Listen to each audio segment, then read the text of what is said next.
रहमान रहीम। अस्सलाम वालेकुम नाजरीन, प्रोग्राम परदेसां दे रंग और आपका होस्ट यासिर सिद्दीक आपको खुश आमदेद कह रहा हूँ दुबई से। एक ज़बरदस्त टॉपिक आज हमारे पास है बात करने के लिए। सबसे पहली बात तो आज चूँकि हम लोग देखना चाह रहे हैं कि फ़िटनेस के हवाले से भी बात करेंगे, फिर खेलों के हवाले से बड़ी ज़बरदस्त खबरें आने वाली हैं। यूएई में रहते हैं, हर तरफ माहौल गर्म है और हर तरफ खबरें चल रही हैं कि वर्ल्ड कप T20 स्टार्ट हो चुका है और बिल्कुल स्टार्ट हो चुका है। लेकिन पाकिस्तान के लिए वर्ल्ड कप कल से स्टार्ट हो रहा है। कल ही हमारा फैसला भी होना है कि हमने जीतना है या हमने वर्ल्ड कप T20 का लेके आना है। तो कल का मैच बड़ा ज़बरदस्त है, बड़ा इंपॉर्टेंट है। हम दुआगो हैं अपनी टीम के लिए, पाकिस्तान के लिए, कि पाकिस्तान अगर कल का मैच जीता है तो वाकई से हमारा मोराल वहीं से टॉप ऑफ द लिस्ट रहेगा, रैंकिंग पे रहेगा और हम लोग इंशाल्लाह आगे भी उससे आगे निकलते जाएंगे।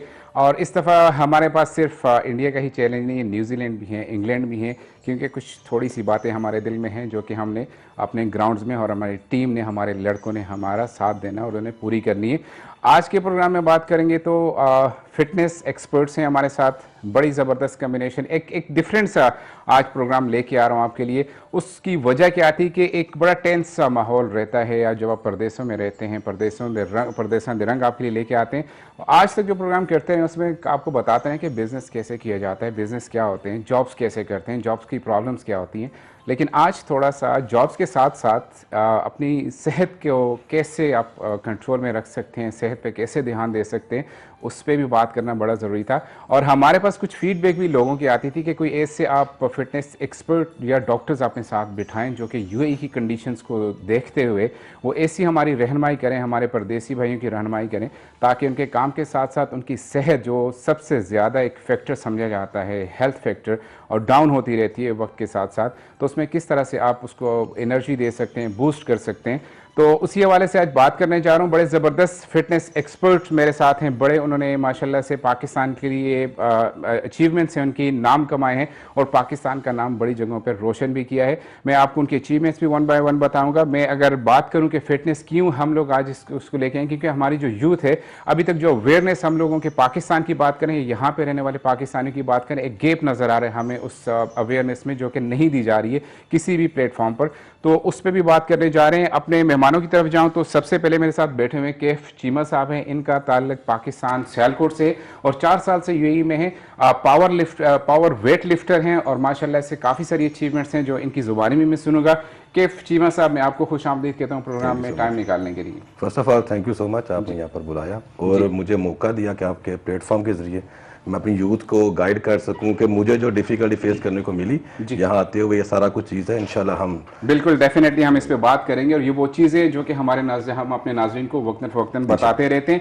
इनके बिल्कुल साथ में जो बैठे हुए बड़ा ज़बरदस्त नाम है, बड़ी ज़बरदस्त अचीवमेंट है, मोहम्मद आसिफ साहब हैं। इनका ताल्लुक लाहौर से है और 7 साल से माशाल्लाह से यूएई में है और इन 7 सालों में पाकिस्तान के लिए, जैसा कि मैंने पहले भी कहा, कि बड़ी अचीवमेंट्स हैं, बड़े नाम हैं ये दोनों। आसिफ भाई ने हमारे माशाल्लाह से 5 टाइम ये गोल्ड मेडलिस्ट रहे हैं यूएई की मुख्तलिफ चैम्पियनशिप्स जो हुई हैं, इंटरनेशनल चैम्पियनशिप्स थी सारी, और माशाल्लाह से 5 टाइम ये गोल्ड मेडलिस्ट हैं और उसके साथ साथ 3 टाइम सिल्वर मेडलिस्ट भी। जी ज़बरदस्त, बहुत बड़ी अचीवमेंट है पाकिस्तान के लिए। आसिफ भाई बहुत शुक्रिया आपका भी प्रोग्राम में शामिल होने के लिए। अस्सलाम वालेकुम। जी वालेकुम सलाम। मैं कहना चाहता हूँ कि मैं दुबई में 7 साल से जी एज आ पर्सनल ट्रेनर जी आया। तो उसके अलावा जो है ना, जो इधर एथलीट्स वगैरह उनको ट्रेनिंग और जो है ना competing 5 time gold medallist, 3 time silver medallist and 4 time also bronze medallist in ठीक है ओवरऑल इन यूएई में। ज़बरदस्त, बहुत बड़ी अचीवमेंट है ये। हम लोग बताते हैं, सिर्फ बताने की हद तक अगर देखें तो सिर्फ बता रहे हैं, लेकिन जब अचीव किया है आपने तो डेफिनेटली बहुत सारे प्लेटफॉर्म्स ऐसे हैं जिन पे आपने जाके पाकिस्तान का नाम गूंजा है कि पाकिस्तान से जो है हमारे जो कैंडिडेट्स हैं, जो हमारा मुकाबला हो रहा है उसमें पाकिस्तान ने विन किया है, तो ये बहुत बड़ी अचीवमेंट है। नाज़रीन आप देख रहे हैं माशाल्लाह से डोले बने हुए हैं, मसल्स बने हुए हैं, ये सारी वो चीज़ें हैं जिनका ख्वाब हर नौजवान देखता है और आने वाली हर, मतलब हमारे जो यूथ हैं सब में ये क्रेज़ पाया जाता है जो खासकर यूएई में रहते हैं। पाकिस्तान की हम बात करेंगे, पाकिस्तान में अवेयरनेस क्यों नहीं है अभी तक, क्यों लोग अभी तक बहुत पीछे हैं। और हम कैफ चीमा साहब से भी और आशिफ साहब से भी ये सारे सवालात जो आज हमारे जहन में वो करेंगे। और उसके साथ साथ स्क्रीन पे आप भी नंबर देख सकते हैं, कोई भी जो जिम ज्वाइन करना चाह रहा हो या मेरी तरह जिसने करके वो डिसअपॉइंट हो, डिसहर्ट हुआ हो, वो भी शामिल हो सकते हैं, पूछ सकते हैं हमारे एक्सपर्ट से कि क्या वजूहात हैं, क्या हो सकता है, क्या होना चाहिए और क्या बेहतर है हम सब के लिए जब हम फिटनेस की बात करते हैं। यूएई गवर्नमेंट की बात करूं तो यूएई गवर्नमेंट ने एक बड़ा ज़बरदस्त हर जगह पे इन्होंने हर फील्ड में बड़ी ज़बरदस्त चीज़ें हर उस शहरी के लिए जो यहाँ बसते हैं, कौमियतें बसती हैं उनके लिए की हैं। एक शेख हमदान की एक स्पेशल इनिशिएटिव हर साल दुबई फिटनेस चैलेंज के नाम से, तो ये वो मोटिवेशन मिलती है हम सब लोगों को, सिर्फ यूएई के नेशनल्स को नहीं, हर उसमें पार्टिसिपेशन हर कौम के जो लोग बसते हैं वो करते हैं। और ये एक वो स्पिरिट है जो दिखाया जाता है, जो शो होता है गवर्नमेंट की तरफ से, इस लीडरशिप की तरफ से, जो कि पाकिस्तान की अगर बात करें तो बहुत कम है और हमें अभी तक देखने को मिला भी नहीं है। प्रोग्राम में सवालों की तरफ जाते हैं। चीमा साहब, सबसे पहले ये जर्नी आपका कैसे शुरू हुआ, कहाँ से शुरू हुआ, कितनी मुश्किलात थी, हमारे व्यूअर्स को थोड़ा बताइए। जर्नी मेरा स्टार्ट हुआ था बॉडी बिल्डिंग में। जब मैंने स्टार्ट किया तो मुझे बड़े भाई को देख के हुआ था, और अभी तो वो नहीं कर रहे हैं। तो उस वक्त मैंने 2010 में मैंने स्टार्ट किया। थोड़ा सा गाँव वगैरह में थोड़ा सा नॉर्मल करता था, शौक बड़ा। तो आपको पता है गाँव वगैरह में लोगों की मेंटालिटी कैसी होती है। तो मैं बेसिकली पढ़ी लिखी फैमिली से थोड़ा बिलोंग करता हूँ। तो उनकी मेंटालिटी थी कि बेटा गंदी लोगों के साथ नहीं बैठते। अच्छा। तो फिर मैंने साइकिल पे 5 से 7 किलोमीटर सफ़र करके जाना, वहाँ वर्कआउट करना। ओके। खाने का पता नहीं होता था, क्या खाना है, क्यों खाना है, कितना खाना है। तो बस एक शौक था कि मेरी मेंटालिटी ये थी कि सिर्फ लोहा उठा के, जैसे अभी हर पाकिस्तानी की है बच्चे की, कि सिर्फ जिम में जाके आप बॉडी बना सकते हो, सब कुछ कर सकते हो। फिर वहाँ पे स्टेप बाई स्टेप अच्छे कोच मिल गए वहाँ पर।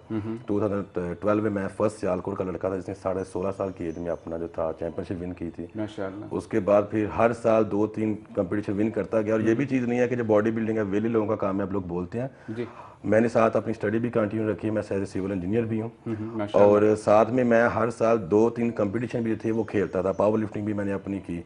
तो हर चीज़ मुमकिन है अगर आपका इरादा पुख्ता हो। फिर उसके बाद मैं 2018 में यहाँ यूएई में आ गया। यहाँ पर एज ए फ्लोर ट्रेनर, आपको पता है जॉब की नॉर्मल, साथ में रिसेप्शनिस्ट भी देखा जाता था। सारे काम इकट्ठे करने पड़े यहाँ पर ट्रेनर को ना। तो जो पाकिस्तान में बैठे लोग हैं उनको तो ये ना कि बाहर जाके बहुत आसान होता है। 12 लोगों के साथ आपको कम्युनिकेशन शेयर करनी पड़ती है। तो आपके यहाँ पर पता है बारियां लगी होती हैं, आज ये करेगा, आज तुम्हें वॉशरूम साफ करना है, बर्तन धोने हैं। तो अल्हम्दुलिल्लाह विद इन 4 ईयर्स अब यहाँ पर एक जिम है पॉजिटिव एनर्जी फिटनेस के नाम से शारजा में, तो उसका मैं मैनेजर हूँ। और अल्हम्दुलिल्लाह बहुत अच्छा चल रहा है। तो जर्नी हार्ड होती है बट हर चीज़ आपके हाथ में, मेहनत करो सब मिलता है। माशाल्लाह हम लोग देख रहे हैं कि जर्नी जितनी हार्ड थी उसके फ्रूट्स, उसके रिजल्ट्स माशाल्लाह हम मसल की सूरत में देख रहे हैं। और लोग यकीन करें, जैसे कि मैंने पहले कहा है कि हर देखने वाले की ख्वाहिश होती है और क्यों ना हो कि मतलब फिट रहना बहुत ज़रूरी है आपके लिए। जैसे कि आपने एक पॉइंट यहाँ पे हाईलाइट किया था कि हम लोग जब परदेश में आते हैं तो सबसे पहले हमें फोकस करना पड़ता है अपनी जॉब पे। जॉब हो गई, जॉब से आने के बाद, वापस आने के बाद, काम से वापस आने, तूने खाना बनाना है, तूने अपने बर्तन वगैरह, तूने अपने वॉश करने हैं, इस्त्री करनी है, और ये सारी वो चीज़ें जो रूटीन के काम हम लोगों को करने पड़ते हैं। तो इन सब चीज़ों में से अपनी फिटनेस के लिए टाइम निकालना सबसे बड़ा चैलेंज मैं समझते हैं। सब प्रदेशों में रहते हुए ये होता है कि आप अपनी सेहत के लिए टाइम निकालें, ताकि आप अपने मतलब बाकी काम तो पैसे कमाने, बाकी चीज़ें होती हैं, लेकिन सेहत अगर नहीं रहती है तो आप 2 साल 4 साल बाद अपने आप को डाउन फील करते हैं। हमारे जो नए लड़के हैं इस वक्त जो यहाँ पे रहते हैं या रहने के लिए मतलब प्लानिंग कर रहे हैं कि हमने जाना है, पाकिस्तान में अवेयरनेस नहीं होती है, पाकिस्तान में बैकग्राउंड नहीं होता है। हमारे घरों से, जैसे कि आपने बात की कि हमारे घर में रुझान ही नहीं है, सिर्फ एक ही अपने मदरसे जाना है, अपने ट्यूशन जाना है, अपने स्कूल जाना है और वापस आके अपने। तो ये वालिदैन की जिम्मेदारी है कि उन्हें बच्चों को वो माहौल दें। आप क्या समझते हैं कि अब तक पाकिस्तान में अवेयरनेस अपने घरों से ही शुरू नहीं हुई इस चीज़ के लिए? मैं पहले आपके पिछले वाले क्वेश्चन का थोड़ा सा टच करता हूँ कि जब परदेश में आके हम लोग ये समझते हैं कि यार हम बाहर आए काम करने बस, तो फिटनेस को जब काम फिटनेस को नहीं देंगे ना, देखें हेल्दी बॉडी के साथ हेल्दी माइंड है, इसका आपस में कनेक्शन है। मेरे कुछ ऐसे क्लाइंट भी आते हैं कि जो ये बोलते हैं कि सर हमने पूरी, मेरी एज में मुझसे बड़े हैं तकरीबन सारे, 65-60 एज हो चुकी होती है और उन्होंने बहुत कुछ धन दौलत बोलते हैं कमा लिया होता है, बट उनके डॉक्टर उनको ये अलाउ नहीं करते कि आप वो खा सको। तो ऐसे पैसे कमाने को आप क्या करोगे? बिल्कुल ऐसा ही। तो साथ में आपको अल्लाह ने अगर दिया हुआ है तो साथ में वो भी देखो। कब्र में तो साथ किसी ने कुछ नहीं लेके जाना।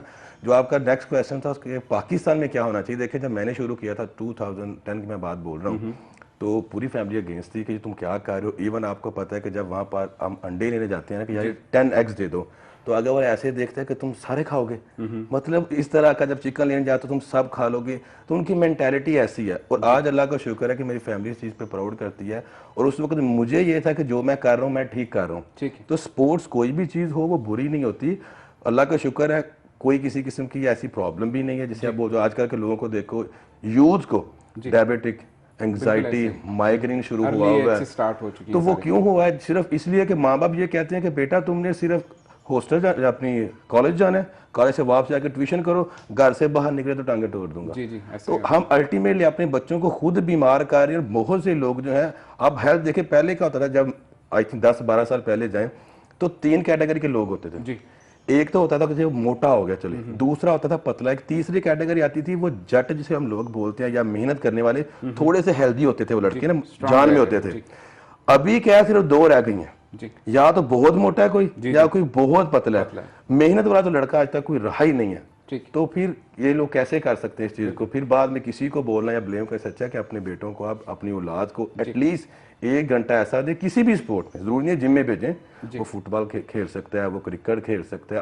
आजकल तो बहुत से पार्क वगैरह भी ऐसे बने हुए हैं जहाँ पर जाकर आप ये चीजें कर सकते हो। बिल्कुल ऐसा ही है। आसिफ भाई, जब हम लोग अचीवमेंट्स की बात करते हैं, चैंपियनशिप्स माशाल्लाह से 5 time gold medallist, 3 time silver medallist, मैं चाहता हूँ कि 1 बाय 1 आप बताएं कि चैंपियनशिप्स क्या थी, ताकि मैं आने वाले देखने वाले लड़कों को जो इस फील्ड में है उनको एक मोटिवेशन मिले। आपसे बताइए ज़रा। सबसे पहले तो मैंने जब ये फील्ड को चूज़ किया, जी। इससे पहले मैं जो है ना क्रिकेट खेलता था। अच्छा, आप माशाल्लाह क्रिकेटर हैं। क्रिकेट खेलता था। ठीक। तो जो है ना इस साथ साथ में स्टडी भी करता था, क्रिकेट भी खेलता था, साथ में स्टडी भी करता था। तो जो है ना उसके बाद मैं फैमिली में पहला मेंबर था कि जो है ना मैट्रिक में पास हुआ था। अच्छा, आप पहले मेंबर थे जो हाँ, मैट्रिक में पास तो हुए थे, जो है माशाल्लाह। ना फैमिली में मेरी कोई भी इतना पढ़ा लिखा नहीं है। अच्छा तो अच्छा सबसे पहले मैं ही था। तो बड़े भी हैं, छोटे भी हैं, सब ज़बरदस्त। जो है ना वो मैट्रिक से आगे नहीं गए। अच्छा उसके बाद जो है ना मैंने सोचा कि ना यार, मेरे कज़न ने मुझे बताया, कहता कि यार तूने अगर कॉलेज में एडमिशन लेना, तेरे इतने खास नंबर तो नहीं आए, तो खैर तू ये चूज़ कर ले, जी। Body building. मैंने कहा ठीक है। 3 महीने की छुट्टियां थी, मैंने स्टार्ट कर दिया। तो जो है ना एज अ स्पोर्ट्स बेस पे गवर्नमेंट कॉलेज में मेरा एडमिशन हुआ। ठीक है। तो तब मेरा वेट था 55 केजी में, मैं compete करता था पाकिस्तान में।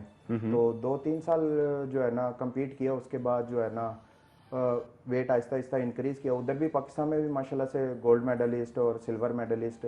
तो दूसरी बात फिर अच्छा, पाकिस्तान में भी आपकी चैंपियनशिप हुई है? जी। अच्छा माशाल्लाह। पाकिस्तान से जो है ना मुझे थोड़ा इसलिए भी है कि जो है ना वो अपने लोगों को लेके आके आते हैं। जैसे कि मेरे पास कोच नहीं है ना कोई, मैं एज अ खुद ही जाता हूँ, खुद ही करके आ जाता हूँ, सब कुछ अपना पास से ही करता हूँ।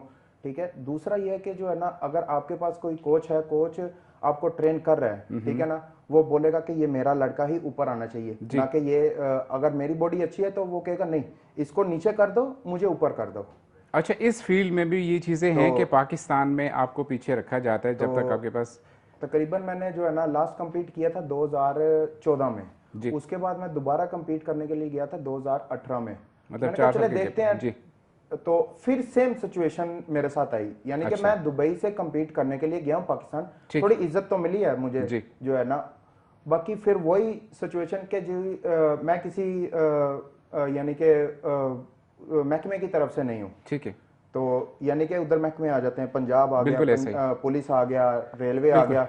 तो उधर एक लड़का था आर्मी की टीम से, मैं एज अ एथलीट गया हुआ था दुबई से। मैंने कहा चलो compete कर लेते हैं। और इंटरनेशनल कोच। मैं इसको कंटिन्यू करते हैं, मेरे पास एक ब्रेक का टाइम है, छोटी सी ब्रेक है फिर जी नाज़रीन, छोटा सा ब्रेक है, हमारे साथ रहिएगा, कंटिन्यू करते हैं।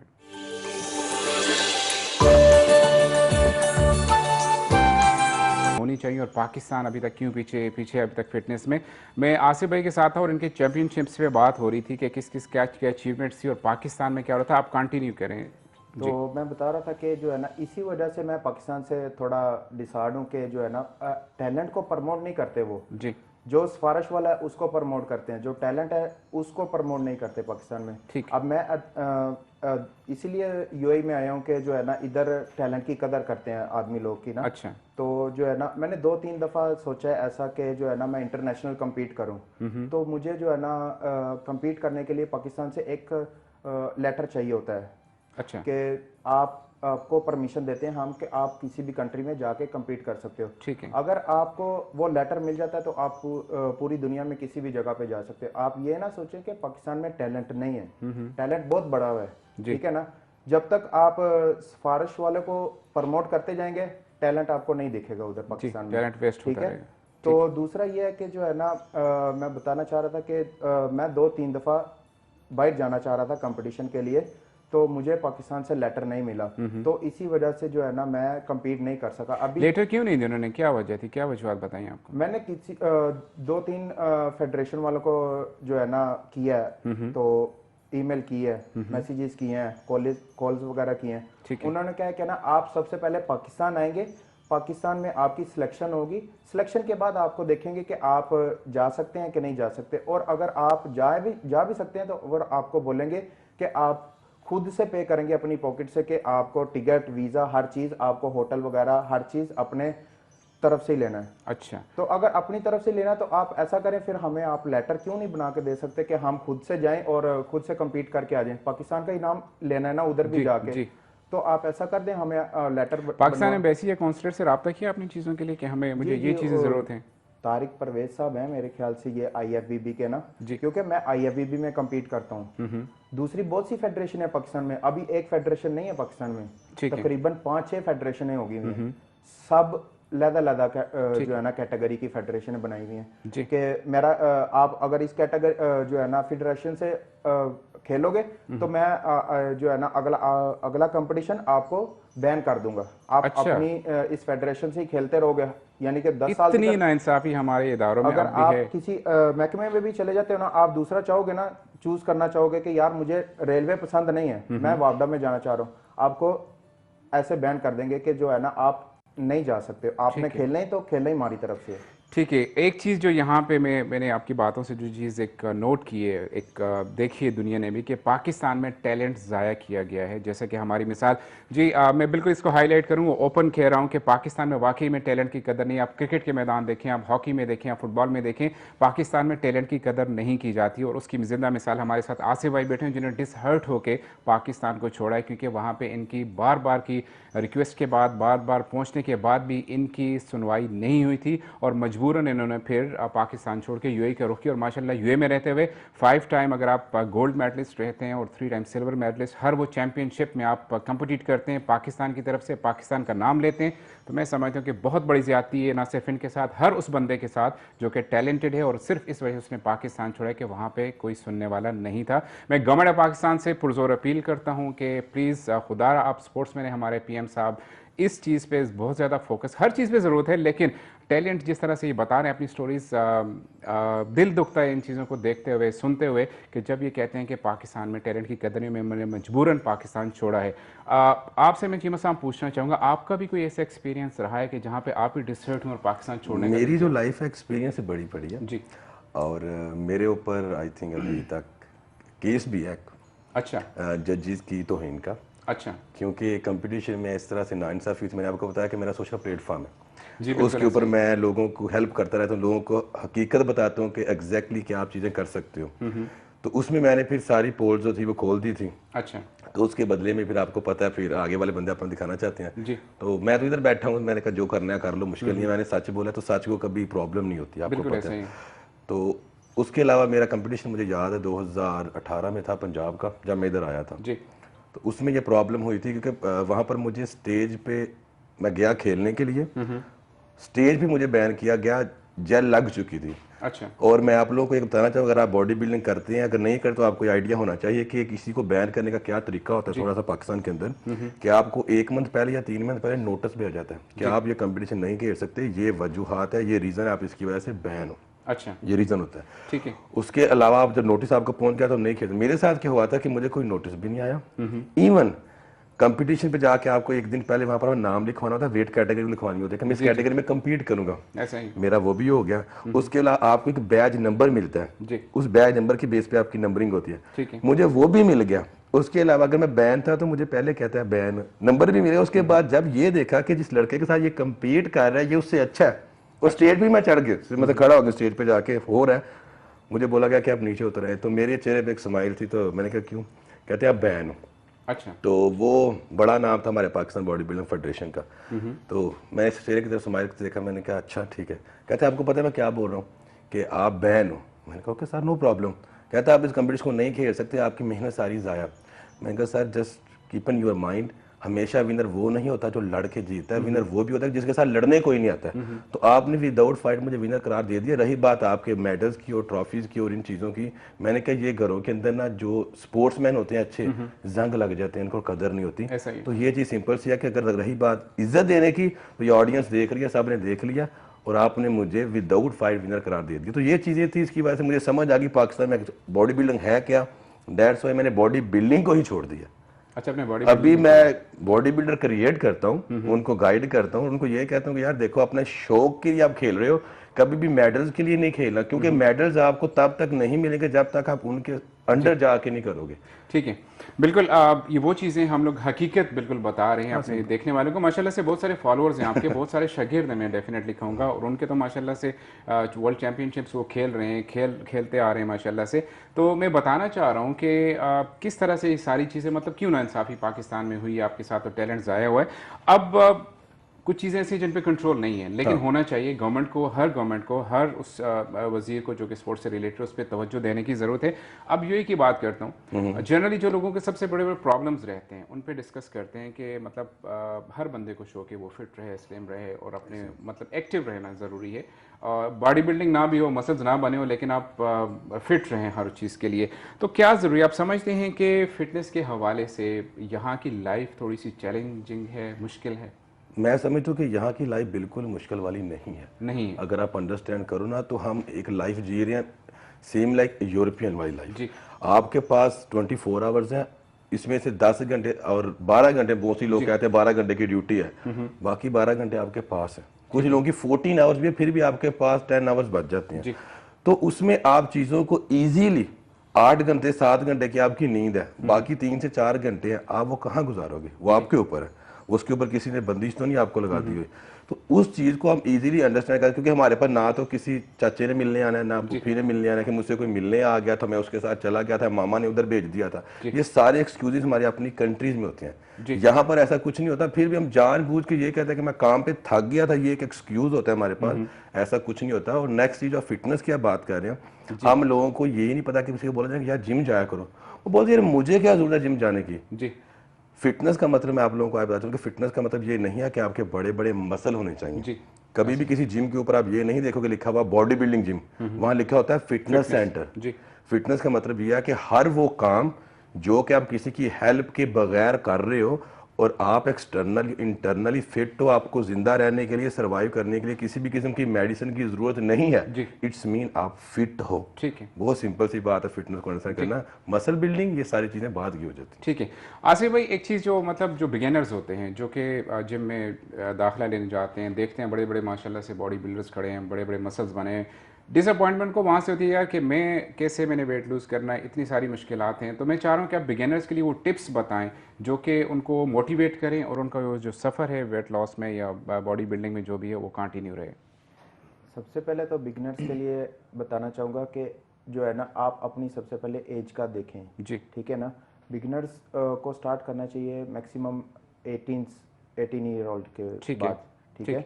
और उनको जो है ना, जब भी वो जिम ज्वाइन करना चाहते हैं ना, तो आप फिर सबसे पहला यही है क्वेश्चन कि आप किसी अच्छे कोच के पास जाएं। ठीक है। जो आपकी डाइट को मेंटेन कर सके और आपकी एक्सरसाइज को और हर चीज़ को जो है ना बैलेंस में रख सके। ठीक है ना। और आपको अपना जो है ना माइंड सेट करके जाना पड़ता है। ठीक है ना। बिगिनर्स, ये जो बिगिनर्स आजकल के जो आते हैं ना, तो ये सब लोग जो है ना सिर्फ 1 महीने 2 महीने के लिए आते हैं कि जो है ना थोड़ा सा फिट कर लिया अपने आप को, उसके बाद भाग जाते हैं ये लोग ना।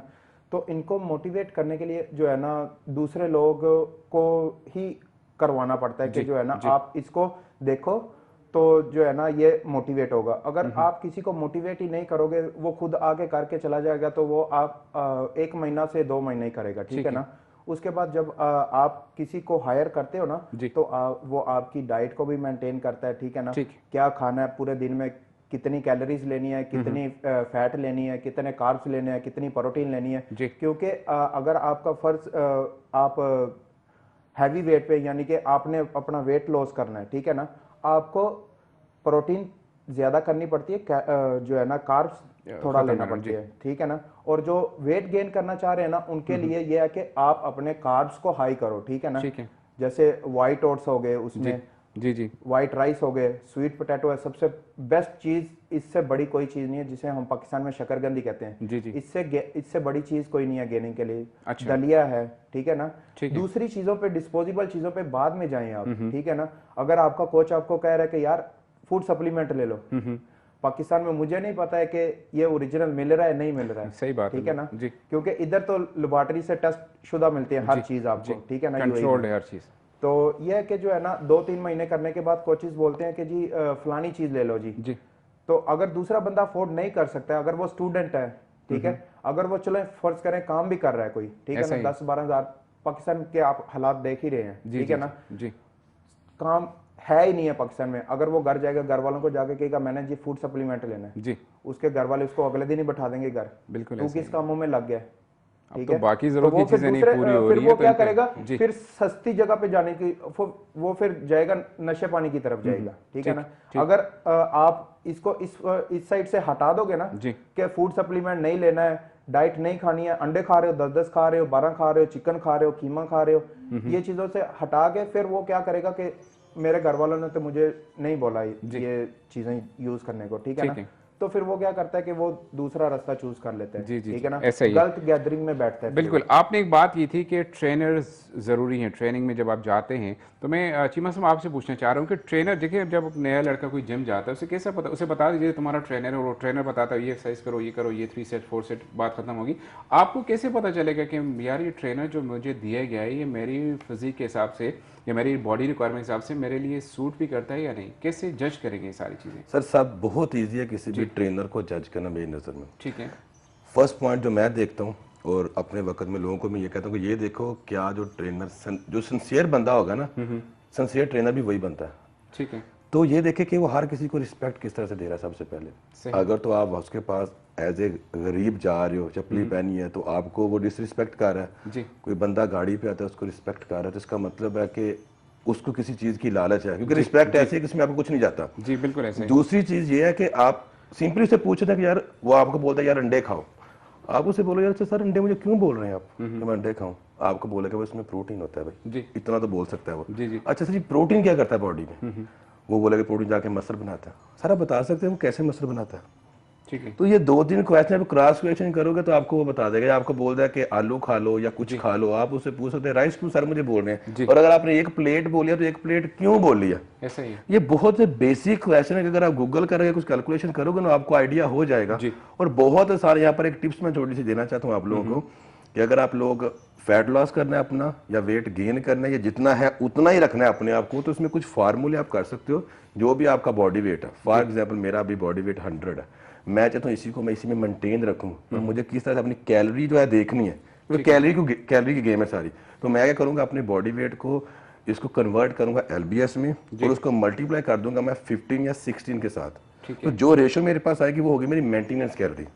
अभी मैं कह रहा हूँ मैंने अपना वेट लॉस करना है यार, तो वेट लॉस में क्या होगा कि मैं अपने बॉडी वेट को LBS में कन्वर्ट करके मल्टीप्लाई करूंगा 11 और 12 के साथ, तो वो मेरी आएगी जो कैलोरी है वो होगी फैट लॉस वाली कैलोरी। और एक और चीज के डाइट का मतलब ये नहीं है फैट लॉस में भूखा मर जाना या 2 अंडे खाने और पूरा दिन भूखा रहना, आप कोलैप्स कर जाओ, गिर जाओगे, बहुत सी प्रॉब्लम हो सकती हैं। ठीक है। वेट गेन में अगर आप जाते हो, या स्किनी बंदा 50 किलो का, जितना उसका बॉडी वेट उसको मल्टीप्लाई करेगा LBS में और साथ में मल्टीप्लाई कर देगा वो 19 या 20 के साथ। अच्छा। तो जो रेशो आएगी उसकी वो होगी उसकी वेट गेन कैलोरी। और एक और चीज बहुत से लोग इसमें एक और डाउट खा जाते हैं, आपने अगर इस प्लान को मल्टीप्लाई करके फॉलो किया 2 मंथ तक जी, तो 2 मंथ तक आपका वेट बढ़ गया, तो आपने उस वक्त जो आपका वेट करंट है उसको मल्टीप्लाई करना है 19-20 के साथ। ठीक है। ये नहीं कि पुराने वेट के साथ ही मल्टीप्लाई करके आप अपनी कैलोरी की रेशो निकाल रहे हो।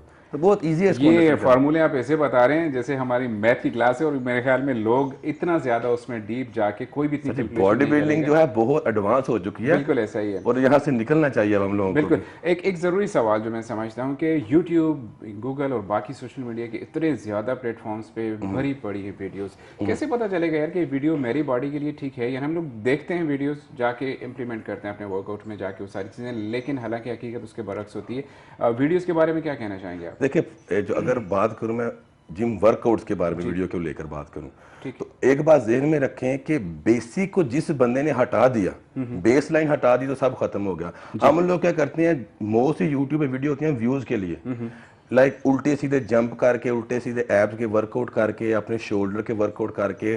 वो लोग मैं आपको बताता चलूं कि अपने पहले वक्त में बेसिक वर्कआउट करके बिल्ड हो चुके हैं। जैसे मैं अभी बोलूं, मैं जिस तरह जो मेरी फैन फॉलोइंग है वो आपके ऊपर ब्लाइंडली ट्रस्ट करते हैं। आप कुछ भी उल्टी से करोगे ना, उसको फॉलो करेंगे, यार ये बंदा बोल रहा है सही होगा।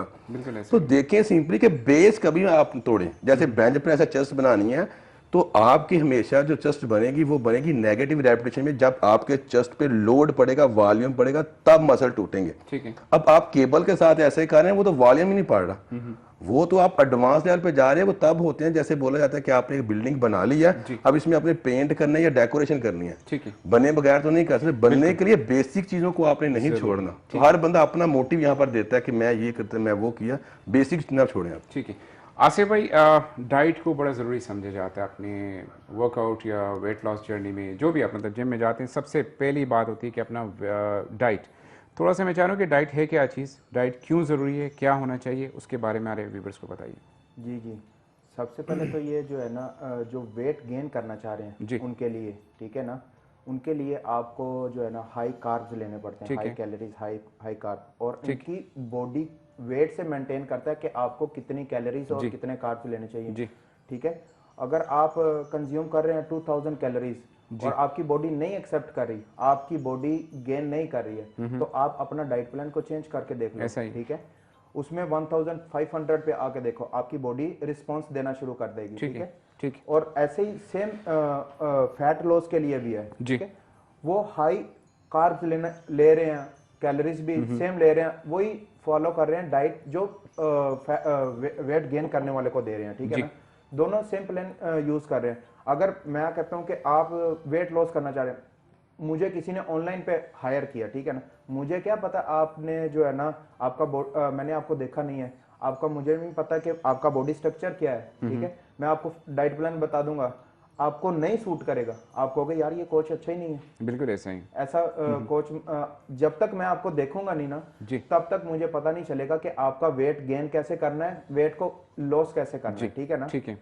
तो सबसे पहले जो है ना, डाइट को अपनी को मेंटेन करना है। ठीक है। उसके बाद जो है ना, आप अपने आप को देखो। ठीक है। चीमा साहब, इसी को ऐड कीजिएगा थोड़ा जी इसमें कि एक परफेक्ट डाइट प्लान आप किसे समझते हैं, नॉर्मल विदाउट, मतलब जैसे उन्होंने कहा कि देखना ज़रूरी है, होना चाहिए सारी चीज़ें, लेकिन कुछ चीज़ें ऐसी कि हम कहते हैं कि स्टैंडर्ड डाइट प्लान होना चाहिए, उस पर थोड़ा सा मैं बताइए। मैं इसको कैलकुलेशन के हिसाब से थोड़ा बोलता हूँ, लोगों के लिए ईजी हो जाएगा। सिविल इंजीनियरिंग हर चीज़ में कैलकुलेशन लगा रहे हैं। सर जी देखें, समझ आ जाती है इजीली ना हर बंदे को। ठीक है। पहले समझते हैं जैसे ABC पढ़ाई जाती है ना, तो ये समझे कि प्रोटीन जो है, 1 ग्राम प्रोटीन में 4 कैलोरी है। अच्छा। 1 ग्राम कार्बोहाइड्रेट में 4 कैलोरी है। ओके। और 1 ग्राम फैट में 9 कैलोरी है। ये सिंपल फंडा, ये 3 चीजें हैं, इससे आप बनते हो, उजड़ते हो। अच्छा। ओके। अब आप सिंपल करें, गूगल करेंगे कि 1 बनाना कार्ब, वो आपको बता देगा ये 17 कार्ब है। अब सिंपली उसकी कैलोरी आपने देखनी है, मल्टीप्लाई बाय 4 कर दो जी, आपके पास इजीली उसकी कैलोरी आ गई है। ठीक। ओके। तो परफेक्ट डाइट में आप जब फैट लॉस कर रहे हो तो रेशो जो रखी जाती है जी, 1 ग्राम प्रोटीन रख लिया आपने, 1 या 2 ग्राम आपने रख लिया कार्ब, या 1 मोस्टली चलता है। उसके बाद रख लिया आपने थर्ड में आपकी फैट 0.5, कि वो आपने लेनी है ड्राई फ्रूट वगैरह से। ओके। अगर वेट गेन कर रहे हो, रेशो रख लो 1:4:1:5। तो जो लोग रनिंग करते हैं वो 1:7 तक भी जाते हैं, क्योंकि उनकी कैलोरी इंटेक जो आउट है वो बहुत ज्यादा है। ठीक है। तो मेंटेनेंस में 1:3:4 भी चल जाती है। ठीक है। तो ये चीज मेन होती है कि फैट अमूमन मोस्टली सेम रहती है, 1 पे आ जाएगी, 1, 2 पे आ जाएगी। तो रेशो ये 3 होती है। जो प्रोटीन है हमेशा बॉडी वेट के हिसाब से देखना है। अगर मेरा बॉडी वेट 100 है, तो अगर मैं मसल बिल्ड करना चाह रहा हूँ, अगर बिल्ड देख रहे हैं अंदर, तो मैं अपना पर केजी पे 2 ग्राम लूंगा प्रोटीन। अच्छा। अगर मैं फैट लॉस कर, उसमें एक चीज देखी जाती है, बॉडी में लोग देखते हैं कि हमारा मसल लॉस ना हो, क्योंकि कैलोरी डेफिसिट कर रहे हैं, मसल लॉस ना हो, वहां प्रोटीन को कार्ब की रिप्लेसमेंट में और डाल दिया जाता है। तो हमारी बॉडी का एक मैकेनिज्म होता है कि अगर आपकी नीड से ज्यादा प्रोटीन हो जाए, उसको ऑटोमेटिकली कन्वर्ट कर देती है कार्ब में। तो सबसे बेस्ट फॉर्म होती है अपने आप को पतला रखने के लिए, फैट लॉस करने के लिए। ठीक है। जब हम लोग जिम जाते हैं, जिम जाने के बाद हम लोग कहते हैं कि 1 घंटा मैंने टाइम निकाल दिया, तो 1 घंटे को आप क्या सजेस्ट करते हैं हमारे बिगिनर्स को, कैसे 10 मिनट 20 मिनट करके थोड़ा सा उसको step by step fat loss के लिए बोल रहे हैं? फैट लॉस के लिए या बॉडी बिल्डिंग के लिए अगर कोई जाना चाह रहा है तो क्या ज़रूरी चीज़ें हैं? पहले मैं बॉडी बिल्डिंग का थोड़ा सा बोलूंगा। फैट लॉस भी ना, जो लोग फैट लॉस करना चाहते हैं, अगर इस ट्रिप को फॉलो कर लेंगे, मैं 100% दावा बोलता हूँ जी। कि आपकी फैट लॉस होगी। अच्छा। पहले मसल बिल्डिंग की बात करें कि आपने कार्डियो की तरफ नहीं जाना, आपने कोशिश करनी है कि अपने मसल को ब्रेक डाउन करें, खाएं पिएं, वो आपका मसल ग्रो करेगा। ओके। कार्डियो वीक में 1 दफा या 2 दफा नॉर्मल वॉक करें, वो भी आपके हार्ट की हेल्थ के लिए। ठीक है। अब बारी बारी फैट लॉस की। अब फैट लॉस में चीज क्या होती है कि हम लोग अगर सिर्फ कार्डियो ही करते रहेंगे, जी हमारी बॉडी क्या है कि वो थक रही है, टायर्ड हो रही है, जी उसमें सिर्फ उतनी देर ही फैट लॉस होगी जितनी देर आप जिम के अंदर हो। जी जी। अब मैं ऐसा तरीका बता रहा हूं कि आप मूवी भी देख रहे हैं, आपकी फैट लॉस हो रही होगी। अच्छा। उसमें क्या किया जाता है, अपने मसल को ट्रेन किया जाता है। फॉर एग्जाम्पल मैंने अपने मसल को ब्रेक डाउन किया, इसमें क्या हो गया, मेरा मसल का वर्कआउट हो गया, फाइबर टूट गया। अब इसको रिकवरी के लिए 2 दिन 3 दिन चाहिए। अच्छा। तो 2-3 दिन जो भी आप खाओगे रिकवरी में, इसको कार्ब भी लग रहा है, इसको फैट भी चाहिए, इसको प्रोटीन भी चाहिए। ठीक है। तो आपकी बॉडी से वो खाता रहेगा। जब अगर आपकी डाइट अच्छी है तो आपका क्या है, वो हर वक्त आपकी फैट लॉस हो रही है। तो बेस्ट तरीका क्या है कि अपना जिम में पहले वर्कआउट करो आप जो करना है, ताकि बॉडी में उसको एनर्जी होती है। जी जी। कार्डियो के बाद बॉडी में एनर्जी नहीं बचती वर्कआउट के लिए। वर्कआउट के बाद आप कार्डियो कर सकते हो। ठीक है। तो 20-25-30 मिनट बाद में कार्डियो कर लो, पहले अपना जिम वर्कआउट कर लो। मतलब सबसे पहले हमको वर्कआउट पे जाके वहाँ से फोकस करके स्टार्ट लेके और फिर एट द एंड बड़ी अगर आपका जबरदस्त। पेट ऐसे बढ़ा हुआ है तो एब्स ट्रेन नहीं करो, अच्छा। कोई फायदा नहीं है अनटिल कि आपका पेट टमी जो है सीधा ना हो जाए। रोज कर के आप एनर्जी वेस्ट करोगे, वही एनर्जी जो है आप वर्कआउट में वेस्ट करो, ज्यादा बेस्ट। ठीक है, फाइन। एक चीज़ जो हम लोग देखते हैं आसिफ भाई कि यूएई के हिसाब से बात करते हैं कि ज़्यादातर आपका खाना बाहर का होता है, मतलब मजबूरी की वजह से आप नहीं बना सकते हैं या ऐसी फैसिलिटीज़ नहीं है आपके पास, टाइम नहीं है। ऐसी सिचुएशन में कोई कहे कि मुझे बॉडी भी अपनी मेंटेन रखनी है लेकिन खाने का मेरे पास टाइम नहीं, मैं जंक फूड खा लेता हूँ, मैंने शौमा ले लिया, बर्गर ले लिया, या मैंने बाहर की जो खाना मोस्टली रेस्टोरेंट से होता है, तो ऐसी सिचुएशन में क्या हो सकता है? आपकी डाइट प्लान तो वहीं ख़त्म हो जाता है, तो ऐसे जो लोग हैं उनके लिए क्या सजेस्ट करते हैं आप? सही जी जी, बिल्कुल ठीक बात आपने की है कि जो है ना उनके लिए डाइट बनाना जो है ना बहुत मुश्किल है। ठीक है, वो अपनी डाइट को कैसे मेंटेन रख सकते हैं, उसके लिए जो है ना आप अपने पास जो है ना वाइट ओट्स भी अपने साथ रख सकते हो। ठीक है, उसका भी 2 से 3 मिनट लगते हैं ओवन में उसको बनाने के लिए, उसके लिए उतना टाइम तो है आपके पास। ठीक है, और दूसरा ये है कि जो है ना आप अपना थोड़ा 2 घंटे निकाल के पूरा दिन में कि आप अपनी डाइट को बना सको। जैसे कि अगर आपने बाइट से कुछ फूड ऑर्डर करना है, पहले उसको सोचो कि यार मैंने 30 दिरहम का या 50 दिरहम का मैंने फूड ऑर्डर किया है, जी जी, इसी 30-50 दिरहम में मैं अपना एक पूरा दिन का बना सकता हूँ खाना। ठीक है ना, तो कोशिश करें कि ये जो है ना बाइट से खाने पीने का जो है ना शेड्यूल अपना बंद करें। और काफ़ी सारे इस तरह जो है ना रेस्टोरेंट भी बन चुके हैं जो है ना इजी वे जाने की कोशिश करते हैं ये लोग जो है ना। जी जी, स्पेशली जो हार्ड वर्क करते हैं कि जो है ना हम नहीं बना सकते, वो इजी वे क्या करते हैं कि जी किसी रेस्टोरेंट को देखते हैं, यानी कि डाइट रेस्टोरेंट जी, उसमें जो पैकेजेस होते हैं काफ़ी सारे कि आप 2 मील का इतना है, 1 महीने का 4 मील का, वो डिपेंड करता है आपकी बॉडी। अगर आपके कोचेज ने जितने आपको मील बताए आप उतने लो। ठीक है, तो वो आप जो है ना इजी वे से जो है ना आप अपना कर सकते हैं, मतलब डाइट फूड ले सकते हो। ठीक है, मतलब उतने ही पैसों में आपको डाइट फूड मिल जाता है। सिंपल इतना है कि आपको कमिटेड रहना पड़ेगा। अगर आप वेट लॉस या बॉडी बिल्डिंग किसी में जाते हैं, कमिटेड हैं, और जब आप कमिटेड रहते हैं सारी चीज़ें आपके लिए मेरे ख्याल में हर्डल्स भी जो आपकी जो है वो चैलेंजेस भी जो आपकी हैं वो आप फैसिलिटीज़ में कन्वर्ट कर सकते हैं। आपसे मैं एक और सवाल मेरे जहन में था कि सर्टिफिकेशंस कहते हैं कि जो बॉडी बिल्डर्स हैं या फिटनेस एक्सपर्ट्स हैं यूएई के अंदर, उनके लिए सर्टेन सर्टिफिकेशंस रहती हैं, तो थोड़ा सर्टिफिकेशन बताएं कि हैं कौन कौन सी, कितनी आसान है लेनी और बेनिफिट्स क्या क्या हैं उनके? जी, मैं पहले इसमें ये बताता हूँ कि मेरे पास अभी लास्ट में इंटरव्यूज़ के ट्रेनर हायर किए हैं। ओके, बिलीव करें मैंने सर्टिफाइड लोग देखे, उनके इंटरव्यूज़ किए हैं, उनको जिम की मशीनों के नेम नहीं पता। अच्छा, मतलब ये वो ड्राइवर हैं गाड़ियों के जिन्होंने बुक पढ़ी है, ड्राइविंग नहीं की। ठीक है, तो ऐसे लोगों के हाथ में आप जिम नहीं दे सकते इस तरह से। तो सिंपल सी बात है कि सर्टिफिकेशन करने के लिए आपकी फिजिकल अपील भी मैटर करती है कि आप खुद को भी ऐसा रखें कि आप एक ट्रेनर दिखें। जी जी, सिर्फ स्टडी ही नहीं है होनी चाहिए, दूसरी चीजें भी साथ हो, प्रैक्टिकल भी होना बहुत जरूरी है। ठीक है। तो सर्टिफिकेशन आप ऑनलाइन कर सकते हैं, जैसे मैंने ISS से किया, जी। ACE से किया, पाकिस्तान में बॉडी बिल्डर फेडरेशन है, जो कि खैर बोलना नहीं चाहिए, हमारा अपना मुल्क है, हमें प्यार है, बट वो सर्टिफिकेशन ना होने के बराबर है। 2 दिन की क्लास में, 1 दिन की क्लास में 2-4 घंटे के लेक्चर में आप क्या सीखोगे? ठीक है। उसके बाद आपको सर्टिफिकेशन दे देते हैं। अगर ऐसे ट्रेनर निकलेंगे तो फिर ऐसा ही होगा ना। ठीक है। तो कहने का मतलब यही है कि अगर आपको इस फील्ड से प्यार है, इसमें फ्यूचर बनाना है, जी। सबसे पहले आप इसमें खुद इन्वॉल्व हो। हर वो चीज, हर वो क्वेश्चन जो आपके माइंड में आता है, उसका आंसर सर्च करने की कोशिश करो। जी। और क्या करो, बहुत से आर्टिकल्स हैं गूगल के ऊपर, यूट्यूब के ऊपर, आप देखो कि लोग इसके बारे में क्या कह रहे हैं, फिर उन सब को कंबाइन करके जो सबकी मुश्तरका चीज है उसके ऊपर फोकस करो। हर किसी की बात को ब्लाइंडली नहीं मानो आप। जी। इसमें सर्टिफिकेशन की जब आप बात करते हैं तो थ्योरी रिलेटेड होती है सारी सर्टिफिकेशन, यानी उसमें कुछ फिजिकल आपके चैलेंजेस हैं जो कि पास करने फिजिकल भी होते हैं इसमें। क्या कि आप ये देखो कि आप कर कहाँ रहे हो। जी। जैसे ये कोविड के देर से मैंने ऑनलाइन की थी, ठीक है। तो उसमें आपने ऑनलाइन जो होता है बेसिकली बुक पे देख के आपने वो एग्जाम देना होता है। ओके। बट उसमें आपको चैलेंज दिया था। फॉर एग्जांपल मुझे एक सनीला का चैलेंज दिया था कि उसकी ये एज है, उसका बॉडी वेट ये है, उसका BMI ये है, उसकी बॉडी फैट परसेंटेज ये है। अब वो प्रेगनेंसी में उसका वेट बढ़ा है, अब आप उसका ऐसा कोई 12 वीक्स का प्लान बनाओ पर वीक के हिसाब से कि उसका फैट लॉस भी हो, और वो ये चाहती है मैं साथ में मसल बिल्डिंग भी करूं, हेल्दी भी रहूं। ठीक है। ये आपको चैलेंज दे दिया जाता है कि आप इसको कंप्लीट करो। तो वो तकरीबन कुछ 8-10 पेज का ना उसका आपने वो पूरा प्लान बना के उसको देना होता है एज ए ट्रेनर। आपको वो पता होना चाहिए किस तरह आप कर रहे हो, किस तरह नहीं कर रहे। अच्छा, एक कॉलर है मेरे पास, कॉल सुन के। जी, अस्सलाम वालेकुम। वालेकुम सलाम। सर ये इनसे बात हो सकती है परदेसी तिरंग से? जी, परदेसन तिरंग में ही आप प्रोग्राम में शामिल हैं। जी, बात कीजिए। जी सर ये इनसे पूछना था कि बॉडी किस तरह बनाते हैं? आप कहाँ से बात करें, पहले अपना नाम बता दें और कहाँ से बात करें। वालेकुम सलाम। सर एक बात हो सकती है? जी जी, आप अपना नाम बताइएगा और कहाँ से बात कर रहे हैं, हमें ये बता दें पहले। सर मैं नुमान बात कर रहा हूँ। सर पूछना था कि ये चेस्ट किस तरह बना सकते हैं, चेस्ट की बॉडी? जी बिल्कुल, मैं पूछता हूँ आपका सवाल। और कोई सवाल इसके अलावा से है या बस? नुमान इस्लामाबाद से।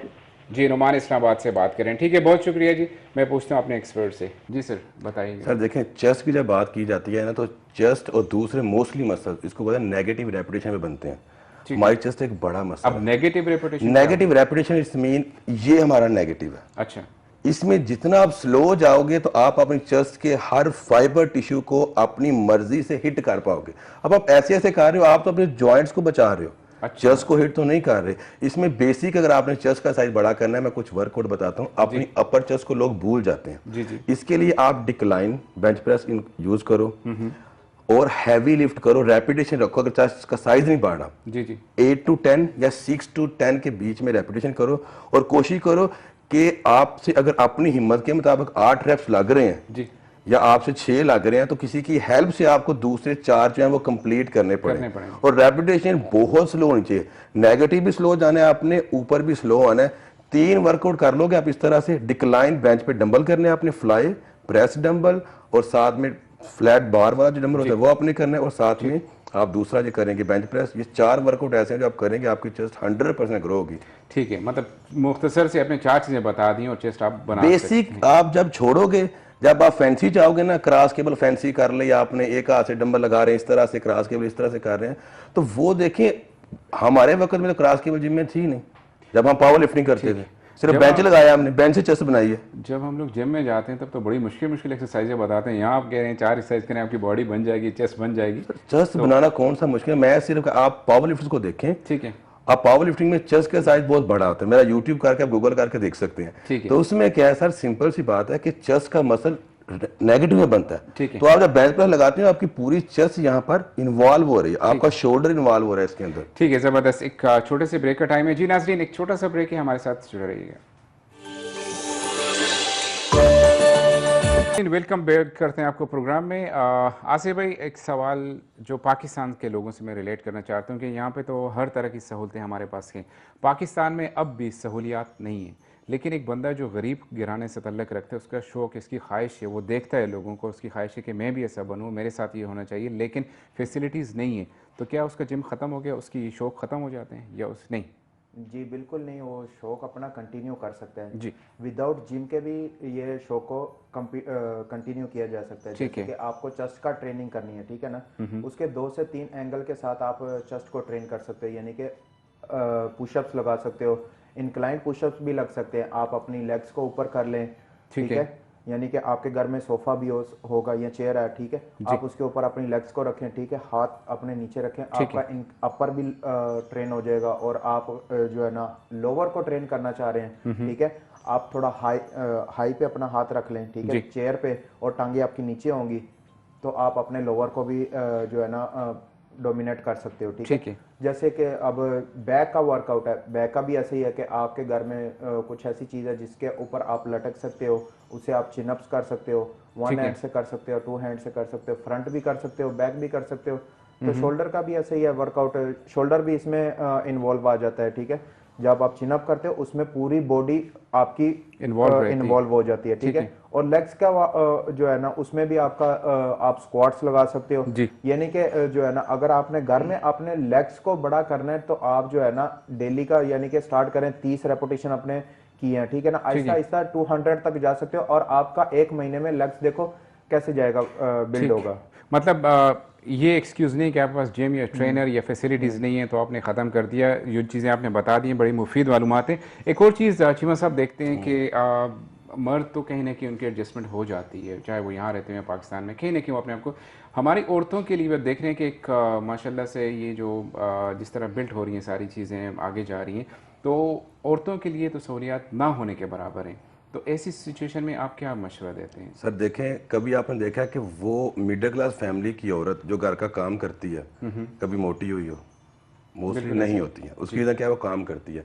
मसला आता है हमारे उन लोगों की तरह कि फॉर एग्जाम्पल मैं यहाँ पर आ गया हूँ, अच्छा अर्न कर रहा हूँ, मैं अपनी माँ को बोलूँगा माँ ज़रूरत नहीं है, नौकरानी रख लो।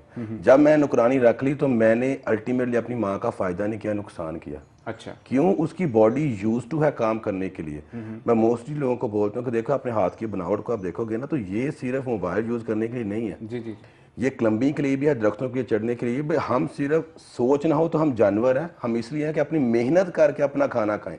अगर बेड पे मिले हुए आपको सब कुछ मिल जाएगा तो यही फूड हमको उल्टा नुकसान पहुंचाएंगे। फीमेल घर में देखा सिंपल सी बात है, कोशिश करें कि वो काम जो वो खुद कर सकती हैं ज़रूर करें। उसके अलावा सबसे कम सबसे ईजी जंपिंग आती है, जिसे पंजाबी हम पहले लड़कियां रस्सा टपती से बोला जाता है, रोप जंपिंग, वो सबसे बेस्ट है आपके फैट लॉस के लिए। बहुत सी फीमेल जो है इतनी मोटी हो जाती है कि वो भी करते हैं तो जॉइंट में दर्द होना शुरू हो जाता है। आपके घर में सीढ़ियां तो होंगी, आपने कहीं इर्द गिर्द जाना है या घर के पास पार्क्स हैं, आप वहां पर जा सकती हैं। और के घर के ऊपर छत पे आप कम से कम 15-20 मिनट आधा घंटा अपनी बॉडी को यूज करें। और वो नहीं है कि फोन लगाया कान को और आप वॉक कर रहे हैं, नहीं, वॉक है थोड़ी सी तेज कदमी वाली, क्या आपकी बॉडी को फील हो कि आप कुछ कर रहे हो, मजबूरी वाली वॉक नहीं। जैसे कोई लोग मुझे बोले सर पूरा दिन मेरा चलने फिरने का काम है, मैंने कहा मेरे भाई वो मजबूरी में ये है, इसमें आप प्रॉपर माइंड का फोकस होता है आपका। तो इस तरह आप करें तो बहुत से मौके हैं। फीमेल को अपने खाने को कंट्रोल करें, थोड़ा ऑयल कम डालें, बेशक सस्ता मिल रहा है या क्या है,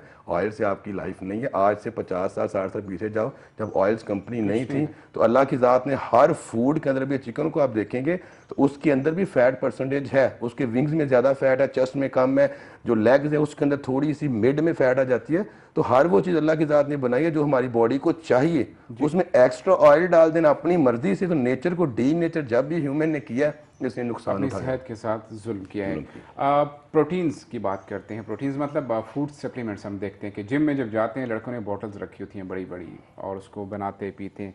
कितना ज़रूरी है कि आपको ये सारी चीज़ें लेनी चाहिए? जी, प्रोटीन शेक जो है ना बहुत ज़्यादा ज़रूरी भी नहीं है, और अगर आप प्रोफेशनल फील्ड में हो तो आपको ज़रूरी है। अगर आप नॉर्मल यानी कि फिटनेस के हवाले से जा रहे हैं, आप नेचुरल सोर्सेज से प्रोटीन क्यों नहीं लेते हो? ठीक है, जैसे हमारे दालें हैं, लोबिया है, लोबिया में कितनी हाई प्रोटीन है, ठीक है। वेजिटेबल में लो प्रोटीन, आप क्यों डिस्पोजेबल की तरफ ही जाते हो कि जो है ना, मैंने लोग बताते हैं कि फिर अगर मैंने बॉडी बनाई है ना अब, तो लोग पीछे से आवाजें लगाएंगे कि जी ओ डब्बे खा के बॉडी बनाई है। जी जी, बिल्कुल ऐसा ही। तो ऐसा नहीं है, इस पे मेहनत करनी पड़ती है, ठीक है ना। एक लेवल आता है, जब मैंने तकरीबन 2-3 साल 4 साल 5 साल तक मैंने डब्बे का नाम ही नहीं सुना था कि डब्बे भी होते हैं, ठीक है ना। वो तो मुझे इधर आके पता चला कि जो है ना ये चीजें भी होती हैं, ठीक है ना। तो इन चीज़ों से वाकई में फ़र्क पड़ता है कि प्रोटीन्स ले रहे हैं और आपके मसल्स नॉर्मली जो ग्रो ज़्यादा होता है उनका वक्ती तौर पे आपको फर्क पड़ता है, ठीक है ना। जैसे कि आपने एक 5 LBS का डब्बा लिया, ठीक है ना। जैसे आप बॉडी वेट गेन करना चाह रहे हो, ठीक है ना। लोग क्या करते हैं, कईयों को फर्क पड़ता है, कईयों को नहीं पड़ता। अगर उसको अच्छे कोच की तरफ से मिला है तो उसको फायदा मिलेगा, ठीक है ना। क्योंकि जो 5 LBS का डब्बा है ना, मैक्सिमम 14 डेज 2 वीक्स का होता है, ठीक है ना। हमारे जो है ना पाकिस्तान में क्या कर रहे होते हैं, वो उसको 2-2 महीने तक चला रहे होते हैं। अच्छा, और फिर फिर कहते हैं कि जी हमारी बॉडी को तो फर्क ही नहीं पड़ा। ठीक है। जब आपने जो है ना डब्बा यूज किया, ठीक है ना, एक बंदे ने 14 डेज में 2 वीक्स में यूज किया, ठीक है ना, उसके बाद उसके पास पैसे नहीं है यूज चीजें लेने के लिए, डब्बा लेने के लिए, ठीक है ना, और आपने किया 7 kg गेन, ठीक है ना, उस डब्बे से, ठीक है, वो विद इन 2 वीक्स 3 वीक्स आप उसी शेप में वापस आ जाओगे जिस शेप में थे आप। ठीक है, ठीक है। एक बड़ा जेन्युइन सा सवाल में अक्सर जहन में आती हैं वो सारी चीज़ें। पाकिस्तान में जो लड़के इस वक्त इस फील्ड से रिलेटेड हैं, इसको अपना प्रोफेशन बनाना चाह रहे हैं, और मतलब जैसे कि टैलेंट की कदर नहीं है पाकिस्तान में, आखिर उनको मूव होना है, अगर वो यूएई में आते हैं तो क्या क्या सहूलतें उनके लिए हैं, या क्या क्या वो चीज़ें जो वो वहाँ रह के कर सकते हैं और यहाँ उनको बेनिफिट हो सकती हैं? देखिए, मुझे एक शुरू में बचपन में एक बात कही जाती थी कि जेड़े घर निकम्मे बाहर भी निकम्मे। अच्छा, अगर आप मेहनत करते हो तो आप हर फील्ड में हर जगह कमा सकते हो। ठीक है, सिंपल सी बात है, अगर देखें पाकिस्तान में आप रह रहे हो, मैंने अपनी फिजिक बनाई है, मेरे पास कोई बंदा आता है कहता है यार मुझे भी कोई डाइट प्लान बताओ, मैं उसे बोलता हूँ ठीक है यार मैं आपको बता दूंगा, मुश्किल नहीं है, मैं आपका डाइट प्लान बना देता हूँ, मेरे ये थोड़े से चार्जेस हैं जी, वो आपका राइट बनता है, आप उस पर वर्क कर रहे हो। ठीक है, तो ऐसे मजीद जब आपके पास चीज़ें आती हैं, मजीद आप उसमें लर्न करते हो, आपके पास सामने चैलेंजेस आएंगे, तो ऑटोमेटिकली आप सर्टिफिकेशन के साथ नहीं वैसे आप सीख रहे होते हो बहुत ज़्यादा। बिल्कुल। उसके बाद जब आपको लग जाता है कि यार आपने सीख लिया, आपको ये प्रोफेशन बनाना चाहिए, जी, जरूरी नहीं कि यही कोई भी है, उसके बाद आप सर्टिफिकेशन करो। तो जब मैंने सर्टिफिकेशन की थी, मुझे याद है कि मैंने बुक्स को आई थिंक अल्लाह जानता है मैंने ओपन भी नहीं किया था, तो ऑनलाइन था वो सारे पता था, 4 ऑप्शन आती हैं उसमें से आपने कर लिया। तो जब यूएई में आपने आए तो यहाँ पर देखें आपको सर्टिफिकेशन रिक्वायर है ये देखने के लिए कि आप वो क्या बोलते हैं खतरनाक डॉक्टर तो नहीं हो जो गांव वगैरह में बैठे होते हैं इस तरह के। तो मेरे एक दोस्त का वाकया थोड़ा याद आ रहा है मुझे, उसके गांव में एक डॉक्टर था, उसने उसको इस वेन में ना इंजेक्शन लगाना था, तो उसने यहाँ से लगाया तो यहाँ से बाहर आ गया, तो कहता है ओ सॉरी, पीछे से निकाला फिर अंदर अंदर किया और डाल दिया। तो इस तरह के डॉक्टर अगर होंगे तो फिर मसला ही है ना। तो सर्टिफिकेशन सिर्फ आपके साथ एक बैच लग जाता है कि यार आप सर्टिफाइड हो। सर्टिफाइड होने का मतलब ये नहीं है कि आपको सब पता है, इंसान पूरी जिंदगी सीखता रहता है, और आप सर्टिफिकेशन लेके जब यहाँ पर आओगे यूएई में, आपके लिए चांसेस 70% बढ़ जाते हैं जॉब को लेकर। बिल्कुल ऐसा ही ये आपने देखना। बिल्कुल ऐसा ही है। मेरे पास क्योंकि टाइम भी शॉर्ट है और हमने वाइंड अप भी करना। अक्सर ये होता है कि मैं मतलब प्रोग्राम में आपने लोगों ने देखा है आपको, अब बहुत सारी चीज़ें जो वो नहीं पूछ सके हैं वो पूछना चाह रहे हैं। मैं चाह रहा हूँ कि आप अपना पॉइंट ऑफ कांटेक्ट बताएं। आप माशाल्लाह से यूट्यूब पे हैं, बड़ी फेमस आपकी पर्सनैलिटी है, इंस्टा पे हैं, थोड़ा सा हमारे व्यूअर्स को बता दें कि आपको अप्रोच करना हो तो कैसे करें वो लोग। देखिए बहुत सिंपल सा है कि आप यूट्यूब पे जाएंगे, गूगल लिखेंगे कैफ चीमा या कैफ फिटनेस, जी, कैफ फिटनेस के नाम से, कैफ चीमा के नाम से सेम मेरा यूट्यूब चैनल भी है और इंस्टाग्राम भी है मेरा। मेरी एक वेबसाइट है, मैं आपको बता रहा हूँ आप लोगों के लिए मैंने फ्री ऑफ कास्ट वहाँ पर जो डायबिटिक के पेशेंट हैं, कोलेस्ट्रॉल के पेशेंट हैं, उसके अलावा जो फैट लॉस करना चाहते हैं, वेट गेन करना चाहते हैं, लीन साइज गेन करना है, उनके लिए diet plan free of cost available है। अगर उसके अलावा पर्सनली वो चाहते हैं कि मैं उनका डाइट प्लान डिजाइन करूँ कस्टमाइज करके अपने हिसाब से, तो उसके लिए मेरा वहाँ पर नंबर में वेबसाइट पर दिया हुआ है। ठीक है, कैफ फिटनेस वेबसाइट आप गूगल करेंगे तो आपको मिल जाएगी। मतलब बहुत ही सिंपल है, कैफ चीमा लिख दें, कैफ फिटनेस लिख दें तो आप तक पहुंच जा सकते हैं। आसिफ भाई मैं आपसे पूछना चाह रहा हूँ कि आपने चैंपियनशिप्स जो हवाले से अगर किसी को ट्रेन करना हो, गाइड करना हो, तो आपको कैसे अप्रोच किया जा सकता है? जी अभी जो है ना मैं हाउस ऑफ अहली जिम है रासल खोर में दुबई में, जी, ठीक है, उधर मैं एज अ पर्सनल ट्रेनर काम कर रहा हूँ, ठीक है ना। और मैं बहुत सारे लड़के भी ट्रेन करता हूँ और उनको जो है ना अभी दो से तीन लड़के हैं जिनको मैंने कम्पीट करवाया दुबई में, माशाल्लाह, ठीक है। तो ऑनलाइन भी ट्रेनिंग दी है उनको। 2 लड़कों को मैंने ऑनलाइन ट्रेनिंग दी है, जिसमें से उन्होंने माशाल्लाह से एक ने गोल्ड सिल्वर मेडल लिया है और एक ने 3rd प्लेस ली है, ठीक है। इनको ऑनलाइन ट्रेनिंग, और वीक में एक बार देखता हूँ उनको जाके, ठीक है ना, उनकी जगह पे। ऐसा नहीं तो जो है ना उनको व्हाट्सएप पे उनको ट्रेनिंग वगैरह सेंड की है। और अगर आपने कांटेक्ट करना है तो जो है ना आप हाउस ऑफ अहली जिम है रासल खोर में, आप ठीक है, मतलब सर्च करके वो आप तक पहुंच सकते हैं। बड़ी ज़बरदस्त, बहुत मुफीद मालूमात हैं ये सारी, वो जो कि ज़रूरी है हमारे यूथ के लिए और आने वाले उन लोगों के लिए जो कि इस फील्ड से रिलेटेड हैं। नाजरीन आपने सारी गुफ्तगू हमारी सुनी है, एंड पे उसको मैंने आपको बिल्कुल आसान लिंक दे दिए, कैफ चीमा, आप गूगल पे जाके सर्च करें तो आप इन तक पहुँच सकते हैं। आसिफ भाई ने भी अपनी डिटेल्स बता दी हैं। कोई भी सवाल आपके जहन में हो जो यहाँ नहीं पूछ सकते, टाइम नहीं मिल सका था या कोई ऐसी चीज़ थी जो कि मिस हो गई है, तो आप इनके अप्रोच कर सकते हैं। टाइम चूँकि ख़त्म हो रहा है, इंशाल्लाह इसी तरह से कोशिश रहेगी कि जॉब के साथ साथ, बिज़नेस के साथ साथ, काम के साथ साथ आपकी सेहत के बारे में फ़िक्र की जाए। परदेशों में रहते हुए क्या ज़रूरी है, क्या ज़रूरी होना चाहिए, क्या पॉसिबिलिटीज़ हो सकती हैं, और ऑफ़ कोर्स पाकिस्तान के बारे में ज़रूर बात करूँगी कि हमारे पास दोनों मिसालें आज ऐसी बैठी हैं कि जो कि टैलेंट पाकिस्तान का है लेकिन पाकिस्तान ने कदर नहीं की है। तो मैं अपनी गवर्नमेंट से भी और सारे ऑफिशियल से रिक्वेस्ट भी करूँगा कि जो अब भी पाकिस्तान में इस वक्त हमारा टैलेंट मौजूद है उसको एक्सप्लोर किया जाए, उस पर वर्क किया जाए और उनको आगे लेके आएं ताकि पाकिस्तान का नाम रोशन हो सके। इसी बात के साथ अपने होस्ट यासिर सिद्दीक को अगले प्रोग्राम तक की इजाज़त दीजिए। अल्लाह हाफिज़, अस्सलाम वालेकुम।